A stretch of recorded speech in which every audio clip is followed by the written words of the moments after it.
You've probably seen silly cartoon gags where a character puts on lipstick and a dress, pretends to be a prisoner's sweetheart or granny, cozies up to a guard, and smuggles a file baked in a cake into jail. The cross-dressing conspirator is either caught by suspicious officials in some zany fashion, or the prisoner gets their hands on the treat-and-case tool and manages an improbable escape. Is this trope based on a true-life event, or is it simply an amusing joke? What are some of the weirdest ways people have smuggled items into prison? Prisoners have indeed received contraband, concealed, and bakery items. An 1804 anthology of criminal behavior discusses one such incident. In England, gang member and pickpocket William Blewett was sentenced to 7 years for an undisclosed offense. He was incarcerated on a prison ship bound for America. William caught wind of some prisoners' plans to escape before the voyage could get underway. They had procured saws and files hidden in cakes of gingerbread and intended to use the instruments to free themselves. William snitched to the captain about his fellow felons before they could escape.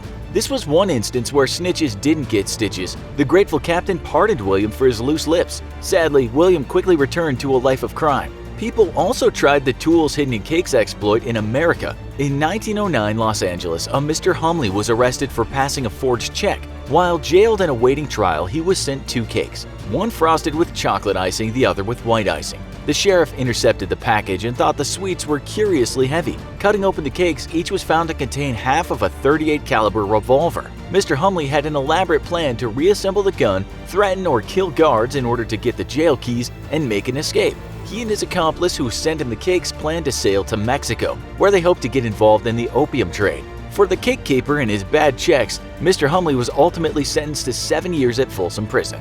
Frankly, contraband in baked treats is just the tip of the iceberg. Humans are incredibly resourceful and wildly enterprising, especially when they're locked up. Time hangs heavy on inmates' heads, and they can spend days plotting how to receive goods from the outside world. There's been a wide variety of food seized for containing prohibited items. At the Corradino Correctional Facility in Malta, officials seized a banana stuffed with a cardboard tube of heroin. The smugglers managed to be let off the hook, while the inmate set to receive the fruit was given an extra 11 months in detention. Officials in Tripoli's Tyre prison once confiscated 16 potatoes brought for a prisoner. You'd think potatoes would make for an innocuous care package, but the tubers were stuffed with hashish. The smuggler was taken in custody, but his cleverness was appreciated. Worldwide, authorities are constantly fighting an ongoing battle to keep prohibited items out of the hands of jailbirds. Sometimes, prisoners have some unusual partners in crime. In 1938, 2 prisoners in solitary confinement at a prison in Amarillo, Texas, kept getting their hands on cigarettes, much to the puzzlement of county jailer Dirk Vaughn. Eventually, another prisoner spilled the beans. The prisoner had taught a large cockroach to carry a smoke and a match on its back. The insect would scurry through a crack in the wall, leading to the solitary cell block. Dick was so impressed by the inmates' ingenuity that he released them from solitary confinement, saying anybody who could make a cockroach work deserved more freedom for his activities. Other animals have also been used to try to deliver illicit goods. One day, guards at a medium-security prison in northeast Brazil noticed a stray cat with a bag strapped to its middle. After detaining the purring prowler, authorities found 2 saws, 2 concrete drills, a headset, a memory card, a cell phone, and batteries in the bag. The cat had been a familiar visitor to the prison grounds. Guards thought the cat was raised by inmates. The authorities tried to question the cat, but it refused to cooperate. I guess the cat got its own tongue. Birds as couriers are a popular tactic. In 2009, prisoners in southeastern Brazil reportedly bred carrier pigeons inside their jail. The birds were smuggled out of the prison, outfitted with mobile phone parts by people on the outside, and then released. As carrier pigeons instinctively fly home, they return to the jail. At least 2 pigeons arrived with deliveries, but were caught and had their goods confiscated. On a more sinister note, some criminals didn't have the patience to work with live birds. At a prison in New Zealand, prisoners got someone to stuff dead birds with methamphetamine and then throw them over the prison wall into the exercise yard. Then, the prisoners would attempt to retrieve the tiny drug-filled corpses during recreation time. Another popular endeavor for passing prohibited objects is attempting to conceal them in sentimental gifts from loved ones. In New Jersey, relatives of inmates dissolved the drug Suboxone into a paste and painted it onto pages in a coloring book. They mailed the gift to prison, even writing "to Daddy" on the book in an attempt to diffuse suspicion. However, the prison had a known issue with drugs and coloring books. Upon arrival, the book in question was confiscated and both the prisoners and the family members faced charges. A Cincinnati woman and her incarcerated boyfriend faced felony criminal charges after she reportedly tried to smuggle a Bible laced with heroin to him. Clearly, she was not doing the Lord's work. Guards noticed an odd stain on the Bible, which later proved to be 30 to 40 hits of heroin. Paper hasn't been the only item infused with drugs. Michael Jones, a Kentucky inmate, was charged with murder when one of his cellmates died from an overdose of methadone. Jones, who was in jail for a DUI charge, had been out on a court-ordered furlough. When he was returned to jail, he brought back with him a pair of underwear soaked in liquid methadone. Jones tore the shorts into pieces and shared them with his fellow convicts. A tried and true strategy of prison smuggling is leaving items on the grounds of the prison for inmates to later collect. In many prisons around the world, officials are struggling to combat the trend of drones flying over and dropping contraband onto the prison yards. To deal with this issue, several U.S. states have passed no-fly zone laws for detainment facilities. Other strategies proposed to thwart drone smuggling are drone tracking systems and drones that chase down and catch other drones.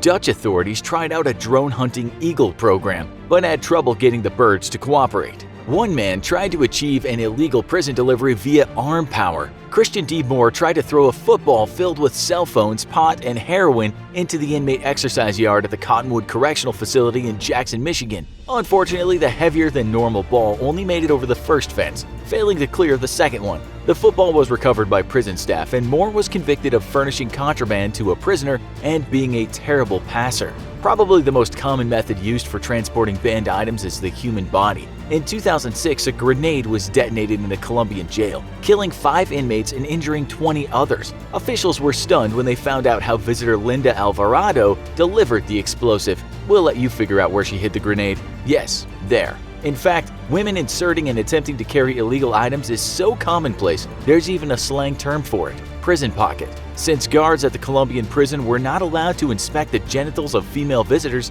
Linda was able to carry the weapon into the prison without issue. She then removed the grenade, passed it to her criminal contact, and was able to leave without being caught. Tiffany Scurry was attempting to visit an inmate in a Florida prison when she failed a routine pat-down. Guards felt mysterious lumps in her hair. They ended up finding 30 OxyContin and ecstasy pills hidden under her weave. Men have also gotten in on the body action. A Kentucky prisoner once put his foreskin to good use. Louisville Metro Corrections searched Antoine Banks during intake after he was arrested on a drug charge. Prison officers discovered a small bag of crack cocaine in his boxers. This led to a thorough strip search where the officers found a tiny bag of crack wedged in the foreskin of his penis. As a result, Banks was charged with trafficking a controlled substance. On February 4, 2016, Stephen Kavanagh, an inmate at HMP Manchester, a high-security prison in Manchester, England, complained of abdominal pain. Prison staff sent him to the health wing where an x-ray was administered. The scan showed medical staff a sight which they'll never forget: a clear picture of a mobile phone hidden in Kavanagh's anal passage.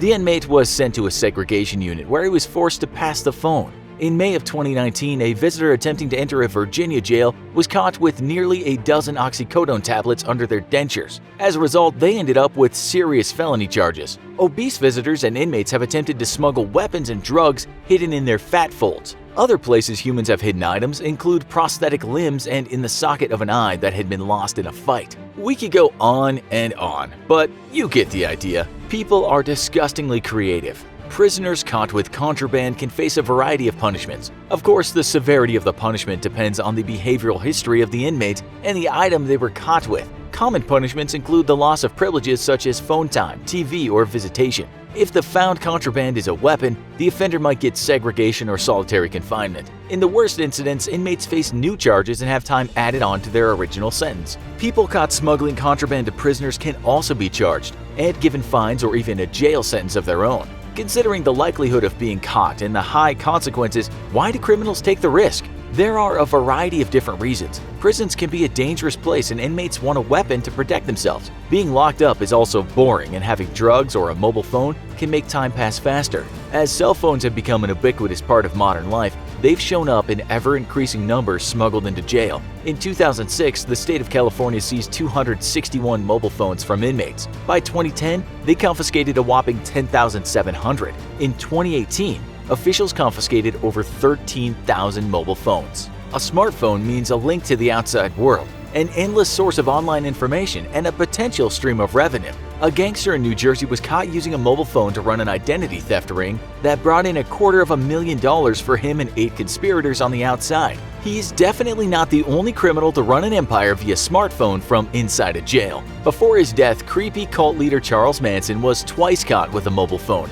Some enterprising inmates have items smuggled to them for the purpose of selling them or currying favors in jail. A smartphone might cost triple what they cost on the outside. Rates fluctuate based on the degree of difficulty in smuggling to a particular detention center. In 2018, the California Correctional Authorities said the going prison black market rate for a phone was around $1,500. While we can all agree that inmates should not have access to weapons, drugs, and even mobile phones, some prisons have attempted to even turn books into contraband. A few states, including Washington, have tried to ban prisoners receiving books from non-profit organizations under the guise that they're items being smuggled in books. Sure, contraband is smuggled through books. However, due to space constraints, the incidence of smuggling via book is fairly low. Furthermore, many groups check the books before donating them to the prison. The real contraband in this instance is information. Though education in prison lowers recidivism, censorship and/or limited access to reading materials is common in detainment centers. Texas, Arizona, and Kansas have come under fire for their long lists of banned magazines and books. Often, mailroom prison staff can reject or even outright deny reading materials at their personal discretion. Frequently rejected reading materials are civil rights texts, histories of race relations in the U.S., and books discussing gender and sexual identity. Reading material can be a prisoner's only contact with the outside world, especially if they're estranged from loved ones. Also, books can provide important information, especially vital legal knowledge to incarcerated people who have limited resources. Thankfully, there are a number of nonprofit and volunteer prisoner book exchange programs across the U.S. Necessity is definitely the mother of invention. It's amazing, gross, and terrifying the methods people have used to attempt to sneak items into prisons. What do you think is the weirdest item people have attempted to smuggle into prison? Let us know in the comments. Also, be sure to check out our other video called New Evidence Shows Alcatraz Prisoners Survived the Prison Escape. Thanks for watching, and as always, don't forget to like, share, and subscribe. See you next time.